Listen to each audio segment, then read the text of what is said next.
तो hello friends, स्वागत है आप लोगों का प्रत्याहार यूट्यूब चैनल पे। तो हम जैसे मध्य प्रदेश इकोनॉमिक सर्वे को डिस्कस कर रहे थे, तो उसका ये दूसरा एक और अगला नेक्स्ट लेक्चर है। तो व्यापार, निवेश और कनेक्टिविटी के ऊपर बात करेगा। हम बहुत ही सिलेक्टेड इस पे स्टडी कर रहे हैं। ठीक है, मतलब ऐसा नहीं है कि बिल्कुल एक एक पॉइंट हम देख रहे हैं। मैं केवल उसमें केवल हाईलाइट करी हुई चीज़ों को ही आपके सामने प्रस्तुत करूंगा। हाँ, अब जैसे ये दिया हुआ है, ये क्या है? मध्य प्रदेश व्यापार संवर्धन परिषद। ठीक है, Madhya Pradesh trade promotion council बेहतर व्यापार विकास के लिए भारत के भीतर और बाहर संपर्क स्थापित करने और बढ़ावा बढ़ाने के लिए मूल्य श्रृंखला और निर्यात की पूरी प्रक्रिया समन्वय करेगा। इस विजन के वास्तविक बनाने के लिए 8 औद्योगिक प्रमुख क्षेत्रों की स्थापना की पहचान की गई है। तो कितने पहचान किए गए हैं Madhya Pradesh trade promotion council द्वारा? 8। ठीक है, कौन कौन से है? खाद्य प्रसंस्करण, तकनीकी टेक्सटाइल टेक्सटाइल फार्मास्यूटिकल, वस्त्र निर्माण, ऑटोमोबाइल सहायक, रक्षा और नवीकरणीय ऊर्जा संसाधन उपकरण विनिर्माण। ठीक है, और ये अभी हमने जो पिछला लेक्चर होगा उसमें आपने देखा था कि 2027 तक इसमें हमारा कितना है? 10,000 करोड़ तक का निवेश प्राप्ति का लक्ष्य रखा हुआ है। जो उद्देश्य वगैरह दिया हुआ है कुछ खास नहीं है। फिर 2014 से मध्य प्रदेश का निर्यात 2021 में कितना हो गया है? 7834 बिलियन डॉलर तक बढ़ गया है। हाँ, तो कितना था?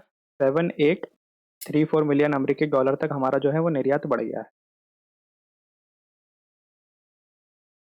पिछले वर्ष में 2021 में कितना था? 6477, जो बढ़ के कितना हो गया? 7830। ठीक है, 2017-18 से भारत का निर्यात जो है 6.9 की वार्षिक औसत दर से बढ़ रहा है, जबकि इसी अवधि में मध्य प्रदेश से निर्यात की वार्षिक औसत वृद्धि दर कितनी है? 8.4। ठीक है, ज्यादा है। वो ये वाला फैक्ट याद रखिएगा। फिर जो है वर्ष 2020-21 में कुल निर्यात में मध्य प्रदेश का योगदान 2.1% था, है ना? और 49.47 समग्र स्कोर के साथ निर्यात सूचकांक में मध्य प्रदेश जो है 12वें स्थान पर रहा। कब? 2020-21 की बात हो रही है। और 2016-17 में राज्य की कुल निर्यात में दवाओं, तेल, भोज, कपास, एल्यूमिनियम, इनका योगदान जो है सर्वाधिक था। वित्तीय वर्ष 2020-21 में राज्य के शीर्ष 10 निर्यातक उत्पादों का गठन करने वाली प्रमुख वस्तुएं निर्यात टोकरी में विविधता प्रदर्शित है। तो इसमें आप ये याद रखिएगा कि अ, मध्य प्रदेश में जो शीर्ष आप निर्यात करते हो उसमें सबसे ऊपर के कौन कौन से उत्पाद हैं? जैसे दवा उत्पाद है, कपास और सूती धागा, रेडीमेड कपड़े, एल्यूमिनियम और लेख। ठीक है, कम से कम ये चार तो याद रखना ही रखना आप। दवा, कपास एवं सूती धागा, रेडीमेड कपड़े और एल्यूमिनियम और लेख। फिर मध्य प्रदेश के लिए 42 उत्पादों को चैंपियन उत्पाद के रूप में पहचाना गया है, जिनमें से 14 उत्पाद चैंपियनों में भारत के निर्यात में इसकी हिस्सेदारी 30% से अधिक है। ठीक है, 42 उत्पाद हमने चूज किए हैं मध्य प्रदेश के, जिसको क्या बोला है? चैंपियन उत्पाद बोला है। ये जो चैंपियन उत्पाद है 42 में से 14, जब आप इंडिया लेवल पर अगर इसका निर्यात करोगे तो ये 14 उत्पाद जो है वो एमपी के हैं, और इसमें हिस्सेदारी कितनी है? 30% की है।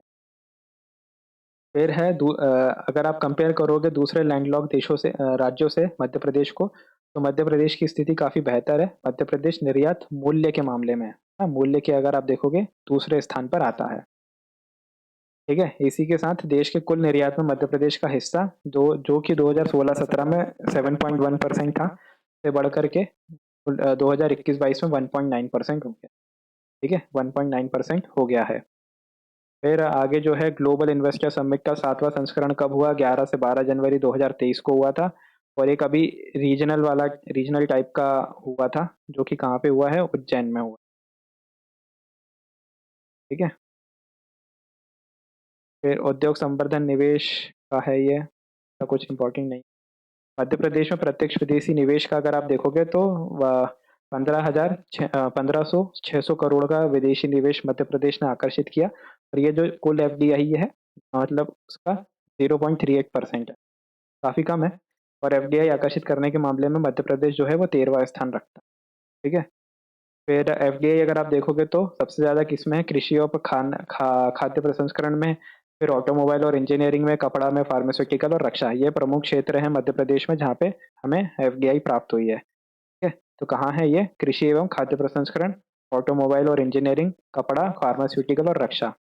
और निर्यात में अगर आप देखोगे तो पहला कौन सा है हमारा? दवा वाला।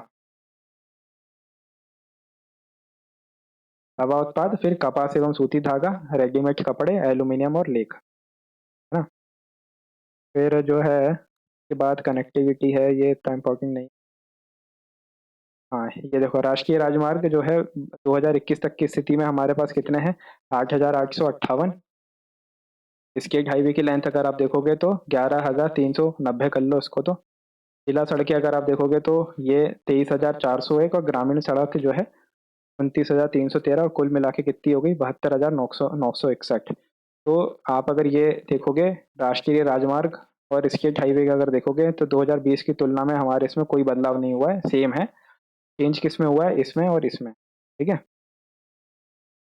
तो टोटल सड़क कितना लेंथ है हमारा, 72,961 किलोमीटर हो गई है। और ये ग्रामीण क्षेत्रों में कनेक्टिविटी और जिला मुख्यालयों के लिए क्षेत्रीय कनेक्टिविटी के कारण जो है इतना बड़ा है। और अगर आप राष्ट्रीय हाईवे देखोगे तो राष्ट्रीय हाईवे का 6.6% मध्य प्रदेश में हिस्सा रखता है। फिर वही सब दिया हुआ है इसमें।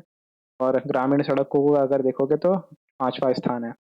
वैसे ही आप रेलवे का अगर देखोगे तो रेलवे की पूरी लंबाई अपनी है 5150 किलोमीटर, 5150 किलोमीटर। और स्थान देखोगे तो 5वां स्थान है। पहला किसका है, उत्तर प्रदेश, फिर राजस्थान, महाराष्ट्र, गुजरात, मध्य प्रदेश, ठीक है। परिवहन दिया हुआ है, लॉजिस्टिक गति शक्ति योजना है, ये अलग से हमें देखना पड़ेगा। फिर मध्य प्रदेश में लॉजिस्टिक प्रदर्शन परिवहन 2019 की रिपोर्ट प्रकाशित की गई, इसमें अपना ध्यान केंद्रित किया और घरेलू अंतर्राष्ट्रीय दोनों को देखता है, ठीक है। वातावरण बनाया है अच्छा। मध्य प्रदेश ने 3.21 के समग्र स्कोर के साथ इस सूचकांक में चुने गए कुल 22 राज्यों में से 9वां स्थान प्राप्त किया। किसमें, ये लॉजिस्टिक सेवा जो है उसकी गुणवत्ता के कौन सा स्थान है हमारा, 9वां स्थान है। अन्य भूगत राज्यों की तुलना में मध्य प्रदेश ने राजस्थान और उत्तर प्रदेश से कहीं बेहतर प्रदर्शन किया, ठीक है। तो ये वाला जो लेक्चर है ये इतना ही है। इसमें मैं आपको भी आने वाले टाइम पे अ, इसकी जो समरी है वो समरी भी मैं आपको प्रोवाइड करवा दूंगा, ठीक है। इस वाले चैप्टर में इतना ही था, अभी के लिए इतना ही। धन्यवाद, मिलते हैं नेक्स्ट लेक्चर में। जय हिंद, जय Bharat and best of luck for 23 June MPPSC.